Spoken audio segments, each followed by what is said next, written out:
Shooting it raw? Yes. Shooting it raw. Let me just describe it. So what we have is... Okay, so the on the left and sort of going forward with the perspective is the kind of like window after window after window. So it's a very bright room. So it's like 1, 2, 3, 4, 5, 6, 7, 8, 9, 10. So 10 rectangular windows. So the whole wall, which is kind of curved, is like more than half of the wall is just window. And the bottom is this light blue. The floor is this kind of, I don't know if it's wood or if it's fake wood. Fake wood. Fake wood, okay. But in a weird way, cutting the perspective is these metal, I guess, what are they called? Like sliding doors, and that are brown. So so behind the windows, you see like the classic Hong Kong buildings that kind of pull up in various colors and stuff, and they're more muted, kind of gray-white, because outside is a cloudy day. Inside, on one of the sliding doors, are these, it looks like photographs of buildings.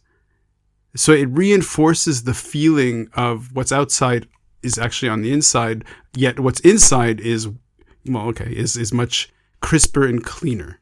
So you sent this image through and you said, oh, we could also talk about this one. And so what is this particular image? So this actually leads into the final kind of aspect of this project, which I'll just talk a little about this. So I had a space for about a year and a half. I put on sporadic shows of mostly Hong Kong artists called Creative Kowloon. And this was from the first show. So this was my old flat. The last day of that flat, I cleaned it out that night. All the furniture had been moved into the new one. And I decided to use it as an art space with the art inside that I had made using the windows of that flat. And from the perspective of that flat. So I had 2 series actually hanging in the room at that time, both of which had been made inside that flat of the landscape, the cityscape around that flat. So first of all, it was one of those composite buildings, which is the round building. Mm-hmm. So you get a perspective of a city that is unlike anything else. And so often we take photos of the outside of buildings in Hong Kong, especially the more kind of working class buildings. A lot of Western photographers don't get in them because we don't tend to live in them, but I did because it's affordable and I found the right space. It was 150 square feet and I lived really happily there for about 2 years until I found this new space, which was much bigger for just a little bit more money.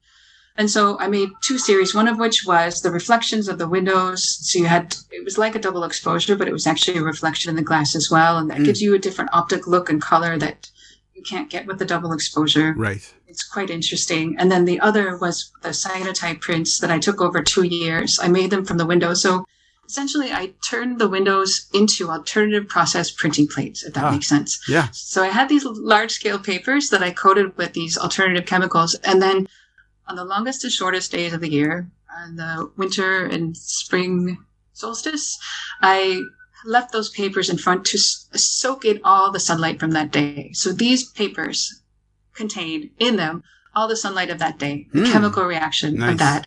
And again, that's my obsession with place and time and that uniqueness of it, which I'm also applying to the pandemic painting today. So that was, 2 years I called those. I forget what I call that series now, but it's a little bit of it is up on my website. You get these crazy effects because of those Kowloon windows. It's very distinctive. The reason I wanted to include that photo is because in this little hotel room, which is a little bit bigger, I'm going to have, in about a week, I'm going to have a virtual exhibition, a quarantine exhibition of the work I've been making here. Mm-hmm. So I'll be hanging it. I've just arranged, that's what these art supplies are for. I've arranged to hang, this one, I'm not saying the hotel room right now, or the hotel name.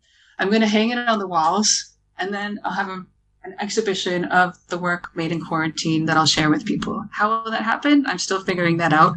But the idea is to display this and also to just to bring the home, which is just across the city, but which feels like a world away, to bring the home here because it's the literal impressions of that home and the ventilation and the breathing that I'll be displaying here next week. So good. Yeah. So good. Like a lot to throw out there. Okay, so for the people who don't know Hong Kong very well, you sound like a total alien. You are a complete alien in this society. Okay, just to go back to service leadership training, right? So what we say in our training is that most of what we learn in school, unfortunately, is functional.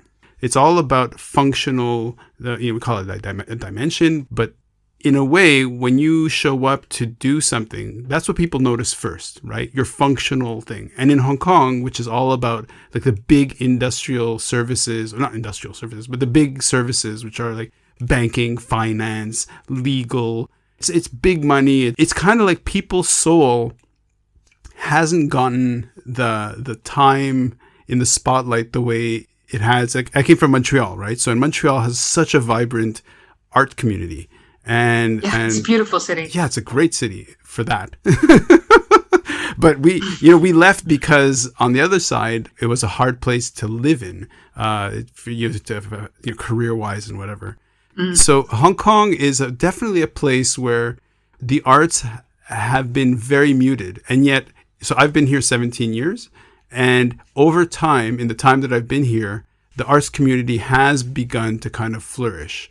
And I wonder if that link is because people have more time and out of necessity are thinking more about, well, there's more to life than just money. There's also expression and becoming self-expressed. And so what is your experience as an artist / community educator? I'm calling you a community educator in the sense that you're awakening people to this notion of, well, hold on a second. You have to think about your place around you. And in a way, your art is kind of turning the environment into that kind of gallery. I'm trying to articulate something maybe very inelegantly, but hopefully you can understand a question and answer it. I'm putting this onus on you. I'll do my best to answer it in the spirit in which it was said, which is I mean that in the best of ways. Sure. And I ramble, and so just cut me off if it goes on for too long. So go ahead. That's a really good question. So I first moved to Hong Kong about 14 years ago, and I was here for 2 years, and I moved to Australia and other places, and then came back 4.5 years ago. So like you, I've seen Hong Kong change over the years. I noticed a huge change around 2008. So structurally, that started to change around 2008 because of the introduction of the art fairs, etc. And I think when Hong Kong people saw, hey, you can make money with art, or somebody makes money with art. And so the prestige began to grow. And then around 2014, 2015, due to the protests, I think a lot of people began to ask themselves a lot of questions here. And it's not limited to the younger generation. There are a lot of conversations happening, I think, that were important and need to happen.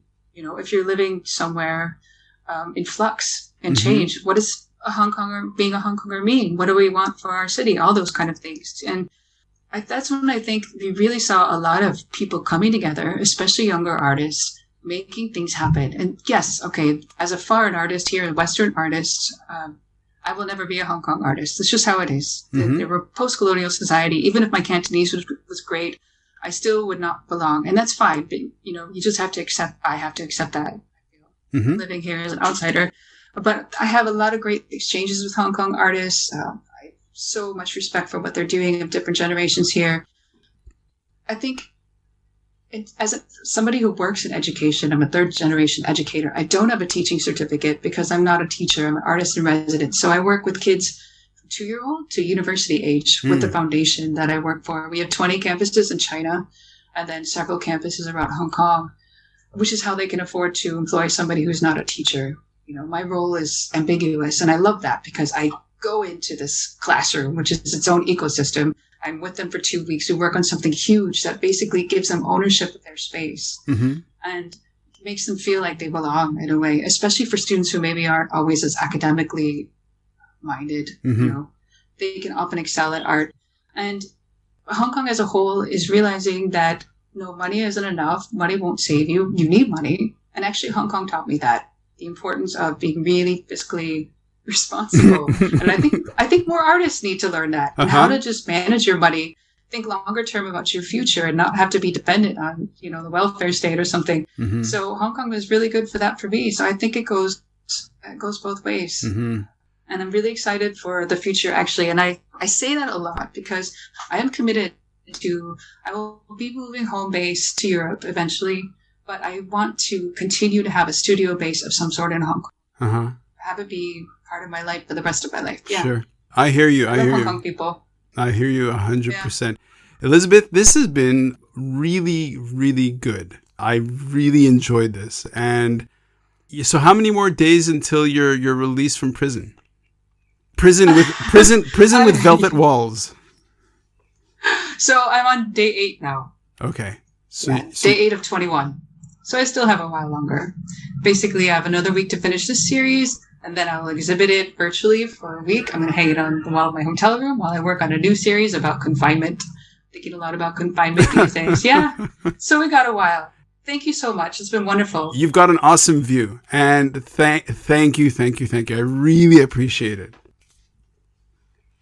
Okay, bye. Bye. Thank you so much. Okay, bye.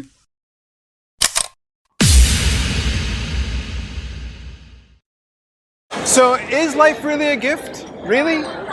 Can you make every second count? That's the whole point of the podcast. So if you like what you've seen and you're inspired, because that really is my mission, then please give it a like, subscribe, and share. Shooting it raw? Yes. Shooting.